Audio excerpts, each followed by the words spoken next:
जय श्री कृष्णा। आज हम एक आलसी ब्राह्मण की कहानी सुनेंगे जो कि बहुत ही रोचक है। एक गांव में लाल नामक एक ब्राह्मण अपनी पत्नी कलावती के साथ रहता था।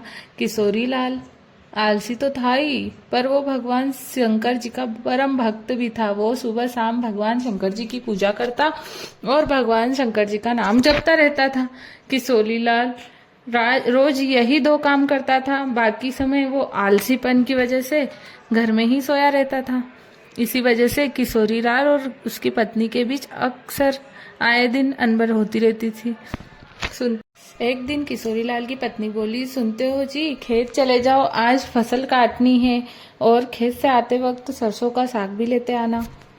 घर में सब्जी बनाने के लिए कुछ भी नहीं है, आते टाइम भूल नहीं जाना। पत्नी ऐसा बोल ही रही थी कि किशोरी लाल अपनी पत्नी की बातों को नजरअंदाज करके बिस्तर पर सोने चले जाता है। कैलाश पर बैठी हुई माता पार्वती जी भगवान शंकर जी से कहती हैं, भगवान ये आपका कैसा भक्त है? ऐसा क्या कारण है कि ये आपकी भक्ति तो करता है पर कोई कर्म नहीं करता? आपको तो इसका मार्गदर्शन करना चाहिए। मैं सब देख रहा हूँ। भगवान जी बोलते हैं, पिछले जन्म में ये एक आलसी गधा था जो कि शिव मंदिर के सामने आकर सोता रहता था। सोते सोते भी इस मंदिर में भक्तों के द्वारा किए हुए मंत्रों का उच्चारण सुनाई दे जाता था और श्रावण मास में इसकी मृत्यु हो गई। इसी कारण इस जन्म में मनुष्य रूप में जन्मा तो है, पर इसका आलसी स्वभाव नहीं गया। सही समय आने पर मैं इसे उचित शिक्षा दूंगा। भोला राम की पत्नी आई और बोली, अरे तुम तो वापिस हो गए, उठो जल्दी और आज खेत में जाओ। फिर खेत में फसल बहुत बड़ी हो चुकी है, अगर आज फसल को नहीं काटा तो उसे जानवर चल जाएंगे या फिर कोई चुरा लेगा। मेरी बात सुन भी रहे हो? ऐसे बोल के, हे भोलेनाथ, इनका आलस कब खत्म होगा? ऐसा बोल के पत्नी बोलते जा रही थी, लेकिन किशोरी लाल को कोई फर्क ही नहीं पड़ रहा था।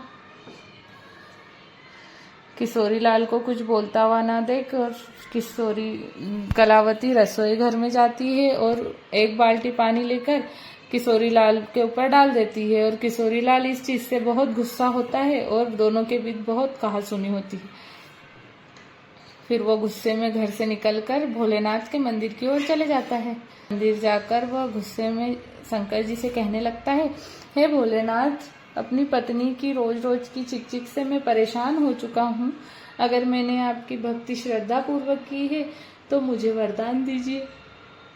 ऐसा बोलकर किशोरी लाल जोर जोर से रोने लगता है। उसकी भक्ति भाव को देखकर भोलेनाथ स्वयं किशोरी लाल को दर्शन देते हैं और कहते हैं, किशोरी लाल, तुम मेरे परम भक्त हो, तुम्हारी भक्ति से मैं बहुत प्रसन्न हूँ। बोलो, तुम्हें क्या वरदान चाहिए? किशोरी लाल भगवान शंकर जी को देखकर पहले तो हैरान रह जाता है और फिर शंकर जी को प्रणाम करके उनके सामने अपनी इच्छा प्रकट करता है। हे भगवान, मुझे एक ऐसी चीज दीजिए जो मेरी बात सुने और मेरा सारा काम कर दे। ठीक है, भगवान बोलते हैं, ठीक है, ये लो मेरा छोटा सा त्रिशूल। तुम इस त्रिशूल को जिस चीज पर भी रखोगे वो अपना काम खुद ही करने लग जाएगा और काम खत्म होने के बाद ही रुकेगा। और अगर तुमने काम करते हुए किसी को मना किया तो त्रिशूल हमेशा हमेशा के लिए गायब होकर मेरे पास आ जाएगा। भगवान शंकर अपना त्रिशूल किशोरी लाल को देकर वहां से अंतर्ध्यान हो जाते हैं। उस त्रिशूल को पाकर किशोरी लाल बहुत खुश हो जाता है और मन ही मन सोचता है कि अब तो मुझे कोई भी काम नहीं करना पड़ेगा। और वह त्रिशूल लेकर घर जाता है और अपनी पत्नी को भगवान शंकर जी के दिए हुए वरदान के बारे में बताता है। ऐसे ही कुछ दिन गुजर जाते हैं। किशोरी लाल उस त्रिशूल को पाकर बहुत खुश था। उसे उस दिन से कुछ भी काम नहीं करना पड़ता था। वो जिस भी चीज को उस त्रिशूल पर रख देता वो चीज अपने आप ही काम करने लग जाती थी।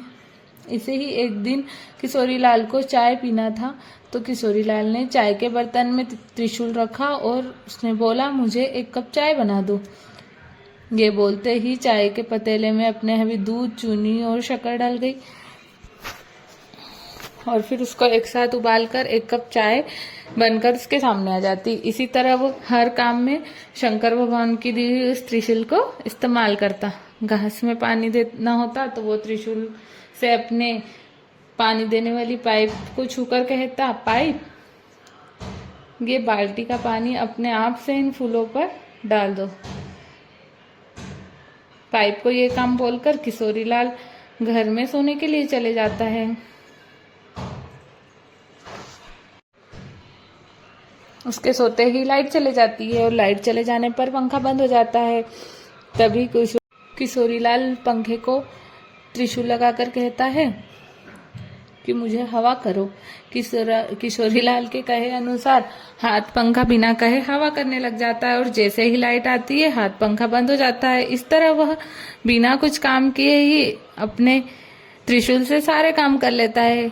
एक दिन किशोरीलाल को भूख लगी तो फिर वो अच्छे अच्छे पकवान सोचकर खाना खाने बैठा और वो मन में ही बोलने लगा, कैसा होता अगर खाना अपने आप ही मुंह में आ जाए, मुझे हाथ का भी इस्तेमाल ना करना पड़े और मैं आसानी से खाना भी खा लूं।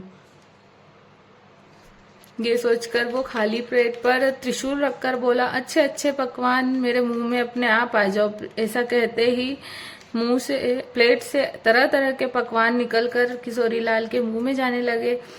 नए नए तरीके की मिठाइयाँ, स्वादिष्ट पकवान और बिना रुके अपने आप ही उसके मुंह में जाने लगे और वह बड़े मजे से खाकर आनंद लेने लगा। पर यह मजा कुछ देर तक का ही था। थोड़ी देर में किशोरीलाल का पेट भर गया, लेकिन खाना था कि जो रुकने का नाम ही नहीं ले रहा था।